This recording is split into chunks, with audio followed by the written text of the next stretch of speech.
And at that point in time, if the case, we can't go forward with it, we should at least have the ability, and I always felt, talk to the officer and then show them why we can't go forward.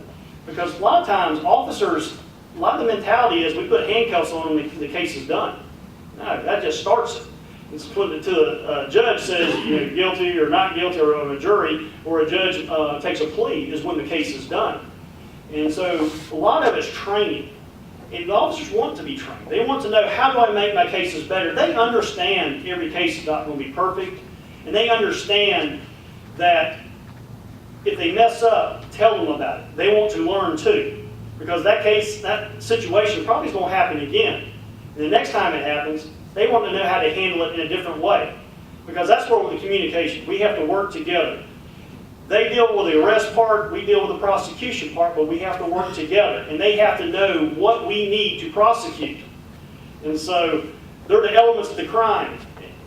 And so we have to be able to go through that case with them and says, I can't prove this element of this charge. And this is why.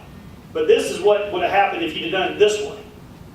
So that I firmly believe in talking to them, because they want to know that you show some respect towards them, that y'all have a working relationship, and it's about making the community safe, and they want to do a good job. But we have to do our part too. So yes, the short answer is yes, I do talk to them. Okay. All right. One quick one. Bob. Two quick ones. The easy one is, how do I get a sign?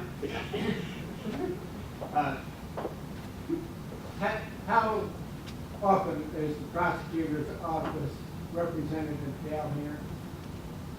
So in the bond hearings, Yes. depends on which bond hearing you're talking about. If you're talking about the first appearance bonds, when a person just gets arrested, there may be one occasion, the last 2-3 occasions, maybe max, that I know of, I would even suspicion of, since 05. On that first appearance bond where they go before the magistrate at the jail, very rarely. And I think that's an area that can be improved. That, we always hear they keep getting out faster, and you can, paperwork hasn't dried, the ink hasn't dried on the paperwork, and they're already out. Well, logistically, and the number-wise, person in the prosecutor's office, I don't think can be there every time because there's just so many cases. But with the manpower that we have. However, on the high-profile cases, on the cases that we know that this person is a problem to the community. And how do we know that? That's from talking to law enforcement. They tell you who's causing the problems. This guy has been arrested 3 or 4 times. They should be able to pick up the phone and go, hey, John Smith got locked up again. We're going to have a hearing tomorrow morning. Can you have someone there, present it to the judge? That's an issue I think that can be addressed. Those are the cases that we can step in and try to help. Because the magistrates do need to set some higher bonds and some bonds with some teeth to them, because they do get out faster than we know of. Because one of the things is, the time a person gets handcuffed to the time the solicitor's office gets the file, it may be 2-3 weeks. And so if you have to wait that long to get the paperwork and the file moving through the system from the officer to the magistrates to the clerk of court's office to the solicitor's office, it could be that long a time frame.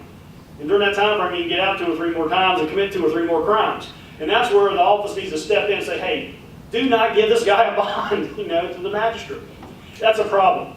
And that's one of the areas I think that we need to look at rectifying, to make people safer. People are mad about that, and they have a right to be. It is frustrating. I mean, we solicitors get just as frustrated. You shouldn't have 4, 5, 6 cases of the same individual sitting on somebody's desk. When it comes to that point, then the general sessions judge needs to revoke that person's bond and keep him right where he is, because he's a problem. I mean, he's a danger. Thank you. Okay, we're at our time limit for this panel, but I will ask them to be as fair as we possibly can. Mr. Means, do you have any response that you'd like to make to anything he said? If you do, you're welcome to come up and take a few minutes. It's not really my place. Okay, but I just wanted to offer you that opportunity to be as fair as we could be. Okay, I've been getting multiple texts from the